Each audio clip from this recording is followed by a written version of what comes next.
Hey guys, welcome to my channel, and today we're reading When They're Overprotective by me. So let's get into it. Midoriya would be very worried about you, considering he was a poor hero, and you could be targeted by some villains who hated him.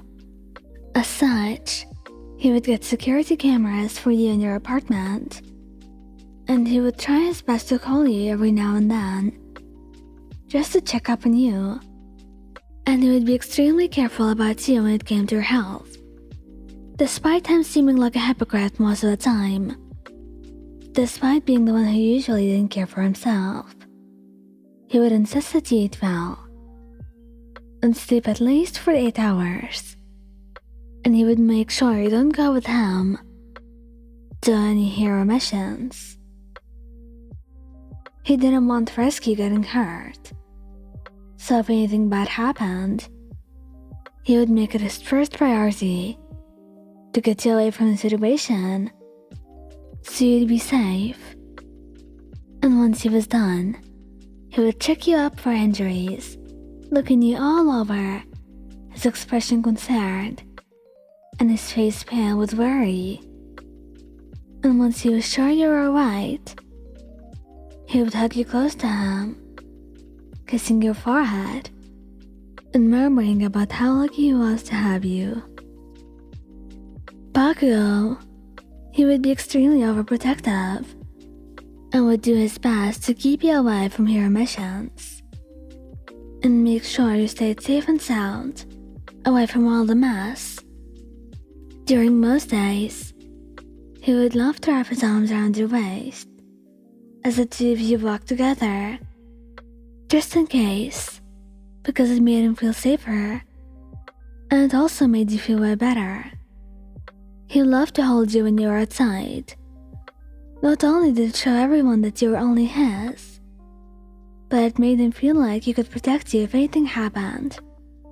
Sadly though, the two of you would fight often, because of occurrences like that. He was targeted a lot for attention, and he didn't want you to be lumped in with him and be hurt. So sometimes he would start yelling at you to be more careful, to go with him less, and the two of you would often even have fights, where he would end it saying that you shouldn't be with him, that you should be with someone else who deserved you, and someone who could keep you safe. And it would take a while until he becomes less insecure. Todoroki would have many nightmares involving you. That the league hurt you, kidnapped you, or that he failed to protect you from a villain. And they would haunt him because they were possible and real.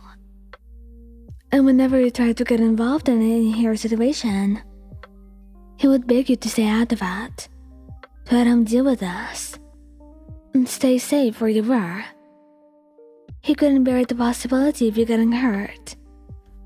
Not when you were the person he loved, and not when you were the first person to care about him. He wanted to do his best. So, most of the time, he would take care of things on his own. And when you were with him, he would always hold your hand, squeezing it whenever anyone got too close. He wanted everyone to know you were his, and to keep you safe. And that way, he could do both of these things at once. He would try his best to be very calm about things, especially if you got caught up in a fight. But most of the time, when you weren't seeing it, he would cry, out of guilt and fear, because you meant the whole world to him, and all he wanted was for you to be safe. Sero was a chill person, and a reasonable one at that. So most of the time, he wouldn't have any irrational worries about you, and you would think that would make him less protective of you. But apparently, that was not the case. He would be extremely worried about you going out late, because most villain fights happen at night. And in case you did go out late, he would ask you to send your location and keep calling you the whole way. And if you leave your phone for at least 1 hour, you would find a few missed calls. He's just worried. He's not possessive or anything. However, you two have a talk about it eventually, since it gets suffocating. And even though it hurts him to talk about, he does agree and tries his best to do better. Kaminari would never use his quirk around you, especially if it were to be on a large scale. He would not risk hurting you no matter what. He was very sensitive after all, and the thought of you getting hurt simply just hurt him as well. So, if you were ever to use it when you were bound, he'd be extremely careful and would apologize repeatedly, checking to see if you're alright.